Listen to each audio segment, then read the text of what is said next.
రమణ యాత్రకి దానికి వ్యతిరేకంగా బీఆర్ఎస్ పార్టీ ముఖ్యంగా బీఆర్ఎస్వి చేపడుతున్నటువంటి మూసీ పోరుబాట కార్యక్రమం ఈరోజు మొదలు కాబోతున్నది. దానికి నాయకత్వం వహిస్తున్న తమ్ముడు గెల్లు శ్రీనివాస్ గారుగానే వేదిక మీద కూర్చున్న బీఆర్ఎస్ పార్టీకి బీఆర్ఎస్వికి సంబంధించిన వివిధ స్థాయిలో పనిచేస్తున్న విద్యార్థి నాయకులందరికీ కూడా పేరు పేరునందరికీ ఉద్యమ నమస్కారం. జై తెలంగాణ. తమ్ముళ్ళు, ఈరోజు కాంగ్రెస్ పార్టీ అధికారంలోకి వచ్చి దాదాపు 2.5 సంవత్సరాలు అవుతుంది.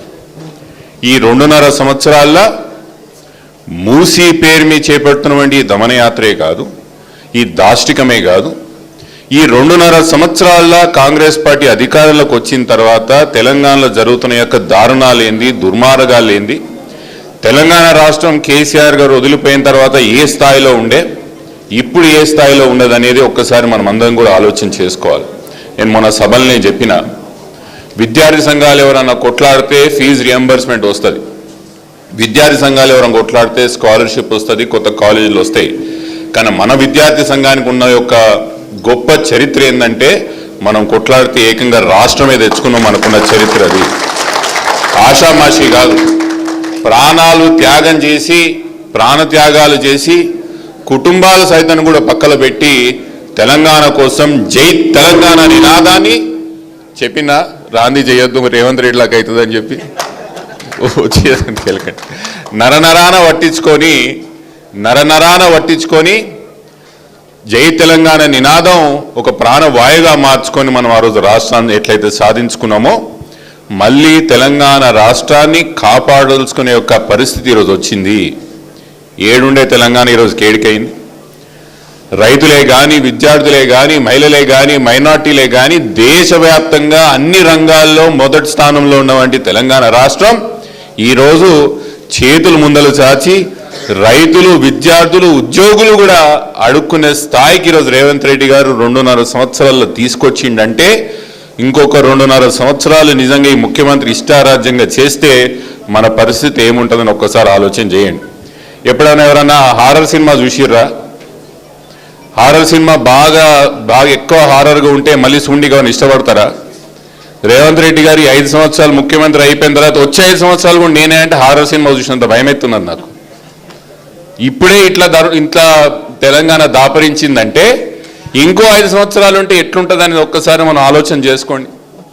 చాలామంది ఇక్కడ ఇంట్లలో వ్యాపారాలు చేస్తారు, రియల్ ఎస్టేట్ చేస్తుంటారు, లేదా చిన్న చిత్తగా సొంతంగా తల్లిదండ్రులు మనం ఏదో వ్యాపారాలు చేసే ప్రయత్నం చేస్తున్నాం.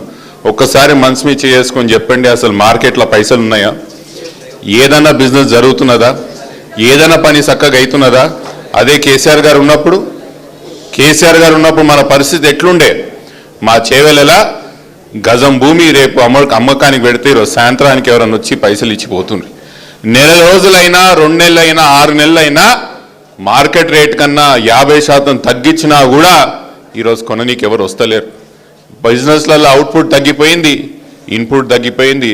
తెలంగాణలో ఉన్న పైసలన్నీ ఏడిపోతున్నాయి, ఢిల్లీకి పోతున్నాయి. ఇప్పుడు కేరళకు పోయినాయి, రేపు ఢిల్లీకి పోతాయి. ఇదే పరిస్థితి కొనసాగాలంటే మళ్ళీ కాంగ్రెస్ పార్టీ ఉండాలా? లేదు, మనకు స్వర్ణయుగం రావాలంటే మళ్ళీ మనం తెలంగాణ కోసం కొట్లాడాలా. మళ్ళీ కేసీఆర్ గారి పరిపాలన ఖచ్చితంగా తెలంగాణ రాష్ట్రంలో రావాలంటే ఈ రోజు నుంచి, ఈ మూసీ నుంచి మొదలుపెట్టి తెలంగాణ రాష్ట్రంలో 2.5 సంవత్సరాల తర్వాత మళ్ళీ కేసీఆర్ గారు వచ్చే వరకు ఇదే అన్ని విషయాలు పోరాటం చేయాలి తమ్ముళ్ళు అని చెప్పి నేను కోరుకుంటున్నా. దాన్ని గెల్లు శ్రీనివాస్ గారే కానీ, వేదిక మీద ఉన్న నాయకత్వమే కానీ ప్రతి 3 నెలల ఇట్లాంటి అంశాలు తీసుకొని ఇక ముందుకు పోవాలా. ఇక వచ్చేది మూసీ వరకు ఒకసారి మీరు ఆలోచన చేయాలా, ఎందుకోసం చేస్తున్నాడు మూసీ అనేది ఒక్కసారి ప్రశాంతంగా కూర్చొని ఆలోచన చేయండి. ప్రజల కోసమే, ప్రాంతం కోసమే మూసీ చేయాలంటే ముందు మూసీని శుద్ధి చేస్తాం. మూసీ ఎక్కడ ఇల్లు పోకుండా అటు ఇటు మనం పెద్ద పెద్ద రీటైనింగ్ వాళ్లు కట్టి మూసీని నిజంగా కూడా మనం మంచి చేయాలన్న ఆలోచనలు ఉంటే ఆ విధంగా చేసే ప్రయత్నం చేస్తాం. కానీ ముఖ్యమంత్రి గారు ఏం చేస్తున్నారు? ఇప్పుడు అటు 100 మీటర్లు, ఇటు 100 మీటర్లు, లేదా ఒక దగ్గర అయితే 500 మీటర్ల వరకు కూడా భూములు గుంజుకొని దేశంలో సాబర్మతితో పోల్చే ప్రయత్నం చేస్తున్నాడు. అంటే ఒక్కసారి మీరు మళ్ళీ ఆలోచన చేయండి అని చెప్తున్నా. మోదీ సాబర్మతి ఎందుకు కట్టిండు? అహ్మదాబాద్ మంచి కోసం కట్టిండు అనుకుంటురా? కాదు, మోదీ పరపతి పెరగడానికి సాబర్మతి కట్టిండు. మోదీకి మిగతా రాష్ట్రాల్లో పేరు రానికే సాబర్మతి కట్టిండు. మోదీ ఆయనకైనకు ఒక ప్రాజెక్ట్ చూపించుకోనికి సాబర్మతి కట్టిండు. రేవంత్ రెడ్డి కూడా మూసి తెలంగాణ కోసం కడతలేడు, హైదరాబాద్ కోసం కడతలేడు, ప్రాంతం కోసం కడతలేడు, పరపతి కోసం కడుతున్నాడు. ఈ విషయం మాత్రం ఆలోచన చేసుకోండి అంటున్నా. నీ పరపతి పెరగడానికి, నీ పరువు ప్రతిష్టలు పెరగడానికి, మిగతా రాష్ట్రాలను అడ్వర్టైజ్ చేసుకోవడానికి మా ప్రజలు ఎందుకు నష్టపోవాలి రేవంత్ రెడ్డి గారు అని అడుగుతున్నా నేను. ఎందుకు నష్టపోవాలి?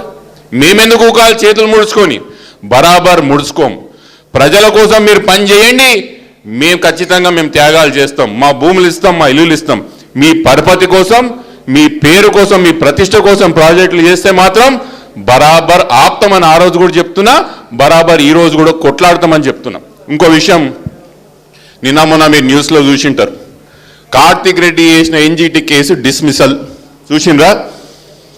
నేను మీడియా సోదరులకు చెప్తున్నా, సీఎం గారు ఆఫీస్ నుంచి ఇచ్చిన ప్రతి లీక్ అడ్డగోలుగా అట్లనే ఫాలో చేయకండి. అసలు ఏందని ఒక్కసారి ఆలోచన చేయాలి. డిస్మిసల్కి డిస్పోజల్కి ఎంత తేడా ఉంటుంది? చదువుకున్న వాళ్ళు మీడియా వాళ్ళు. డిస్మిసల్ అంటే ఏంటి? మనం వేసిన పిటిషన్ని దీని మీద ఎటువంటి మెరిట్స్ లేవని చెప్పి కొట్టేయడం డిస్మిసల్. డిస్పోజల్ అంటే ఏంటి? మేము వేసినటువంటి కేసుని ఆమోదిస్తూ ఎస్ వాళ్ళు చేస్తా అంటారు కదా, మేము వేచి చూద్దాం అనేది డిస్పోజల్. ఏం జరిగింది? మేమేం అడిగినాం? ఎన్జీడీకి పోయినప్పుడు మేమేం అడిగినాం? ప్రభుత్వం కొన్ని అనుమతులు తీసుకోకుండా ముందుకు పోతున్నది. మూసీలో ఉన్నవంటి ఎంఎఫ్ఎల్ లెవెల్స్ ఫిక్స్ కాలేదు, ఫ్లడ్ లెవెల్స్ ఫిక్స్ కాలేదు. ఫిక్స్ కాకుండా వీళ్ళు ముందరికి ఎట్లా పోతారని మనం అడిగినప్పుడు జడ్జి గారు అక్కడ ఉన్న ఏజీపీకి ఏం అడిగిర్రు? మీ పరిస్థితి ఏంది? మళ్ళీ వీళ్ళు చెప్తున్నటువంటి ప్రేయర్ అంతా కరెక్టే కదా? వీళ్ళు అడిగిన సంగతి ఏంటంటే ప్రభుత్వం ఏం చెప్పింది? మేము ఇవన్నీ అప్లికేషన్ ఇంకో స్టేజ్లో ఉన్నాయి, ఎన్వైరన్మెంట్ క్లియరెన్సే కానీ, సోషల్ ఇంపాక్ట్ అసెస్మెంట్ స్టడీయే కానీ, లేదా వీళ్ళు చెప్తున్నట్టు ఎంఎఫ్ఎల్ లెవెల్సే కానీ ఇవన్నీ డిపిఆర్లో టర్మ్స్ ఆఫ్ రెఫరెన్స్లో పెట్టినాము, ఇవి ఖచ్చితంగా మేము చేస్తాము, చేసినాకనే ప్రాజెక్ట్ ముందుకు పోతామని చెప్పారు. జడ్జి గారు ఏమన్నారు? వాళ్ళు చేస్తా అంటున్నారు కదా, if ever they do not comply with these issues, మీరు మళ్ళీ మా దగ్గరికి తిరిగి రండి అని జడ్జి గారు చెప్పడం జరిగింది. ఇప్పుడు చెప్పుండ్రి, మనం తెలంగాణ రాష్ట్రం సాధించిన వంటి పార్టీ నుంచి వచ్చిన వాళ్ళం, కేసీఆర్ సైనికులం. మనకి ఎంత తెలివితేటలు ఉంటాయంటే మొన్నటి వరకు అసెంబ్లీలో కూడా ఒప్పుకొని ప్రభుత్వం అసెంబ్లీలో కూడా చెప్పని విషయాలు మేము ఎన్జీటీలో ఒప్పించినామా? ఎన్జీటీ కూడా చెప్పించినామా? మీతోని మీరు చేయాల్సిన ఎంఎఫ్ఎల్ లెవెల్స్ మేము ఇస్తాము, డిపిఆర్ లెవెల్స్ మేము ఇస్తాము, అన్ని ఎన్వైరన్మెంటల్ క్లియరెన్స్ మేము తీసుకున్నాకనే ముందలు పోతామని ప్రభుత్వం ఆడ చెప్పినాకనే నా పిటిషన్ని డిస్పోజల్ చేయడం జరిగింది, డిస్మిసల్ చేయడం జరగలేదు. ఈరోజు చెప్తున్నా ప్రభుత్వానికి, ఏ ఒక్క అంశం మీరు కోర్టుకు చెప్పింది ఒప్పుకోకపోయినా, ఏ ఒక్క అంశం మీరు చేయకపోయినా కూడా ఖచ్చితంగా మళ్ళీ మేము కోర్టుకు పోతాం, కోర్టు మెట్లు ఎక్కుతాం. ఇప్పుడే చెప్పినట్టు సోదరులారా, ఈ యొక్క మూసీ ప్రాజెక్టు మన ప్రాంతం మంచి కోసమో హైదరాబాద్ మంచి కోసం జరుగుతలే. దేశంలో కొన్ని రివర్ ఫ్రంట్ ప్రాజెక్టులు చేసిర్రు, సాబర్మతి చేసిర్రు, ముఖ్యమంత్రి గారు చెప్తున్నట్టు నమమే గంగే చేసిర్రు, యమునా రివర్ ఫ్రంట్ చేసిర్రు. ఏ ఒక్క దానికన్నా మీరు ఎప్పడం పోయిర్రా అని అడుగుతున్నా. ఏ ఒక్క దానికన్నా మీరు పోయి ఆడ బజ్జీలో నైట్ లైఫో లే ముఖ్యమంత్రి గారు చెప్పినట్టు దాటి చుట్టూ ఎప్పడం తిరిగిర్రా? తిరగలే. ఎందుకంటే ఈ దేశంలో రివర్ ఫ్రంట్ ప్రాజెక్టులు అని ఒక ఫెయిల్డ్ ఎకనామిక్ మోడల్స్, దానివల్ల తిరిగి డబ్బులు ఎవరికి రాలే, దానివల్ల లాభం ఎవరికి జరగలే. కానీ కట్టినోళ్ళకు మాత్రం పొలిటికల్ మైలేజ్ వచ్చింది. గదే ఈరోజు జరుగుతున్న తెలంగాణలో. ముఖ్యమంత్రి గారు మీకోసం మీ పరపతి పెంచుకోవడానికి కడుతున్నటువంటి ప్రాజెక్టు మా తమ్ముళ్ళు ఆపుతారు, ఇక్కడ ఉన్న వేదిక మీద మా నాయకత్వం ఆపుతుంది, మేము కూడా ఆపే ప్రయత్నం ముమ్మాటికి మేము చేసి తీర్థమని చెప్పి మళ్ళీ ఒకసారి తెలియజేస్తూ, తమ్ముళ్ళందరూ మీ అందరికీ యాద పెట్టుకోండి, గట్టిగా కొట్లాడండి, కమిటెడ్గా కొట్లాడండి. ఈ పోరాటానికి మనం ఎక్కడ వెనకకు తగ్గొద్దు, ముందరికి పోదాం, కొట్లాడదాం. మీతో పాటు ముమ్మాటికి నేనుంటా, మన నాయకత్వం ఉంటుందని మీ అందరికీ తెలియజేస్తూ నమస్కారాలు. జై తెలంగాణ. థ్యాంక్ యూ అన్న, విలువైన సూచన ఇచ్చినందుకు. మీ పోరాటానికి మా బీఆర్ఎస్ కూడా ఇప్పటికీ అండదండగా ఉంటుందని చెప్పి తెలియజేస్తూ, దయచేసి వచ్చిన టీంలు ఎవరైతే మన టీం ఇన్ఛార్జీలు ఉన్నారో వాళ్ళందరూ కూడా వెహికల్లో ఎక్కి మీకు ఎక్కడైతే అలాట్ చేసిన పాయింట్లను అక్కడికి వెళ్ళి ఇవాటికెళ్ళి మన ప్రచారం మనం సురువవుతుంది. ఇప్పటికెళ్ళి ఈ రోజు నుంచే మనం పబ్లిక్ని కలవబోతున్నాం. ఈ రోజు నుంచే మన కరపత్రాలు కానీ, పాంప్లెంట్లు కానీ, వాల్ పోస్టర్ కానీ, స్టిక్కర్లు ప్రతి ఇంటికి కూడా మన స్టిక్కర్ పడే విధంగా ప్రతి విద్యార్థి కూడా కమిట్మెంట్గా పనిచేయాలని చెప్పి కోరుతా ఉన్నా. మీకు ఏం ఇబ్బంది లేదు, అంతా మన నాయకులు వచ్చిన ఇన్ఛార్జ్ కూడా చూసుకుంటారని చెప్పి సందర్భం తెలియజేస్తూ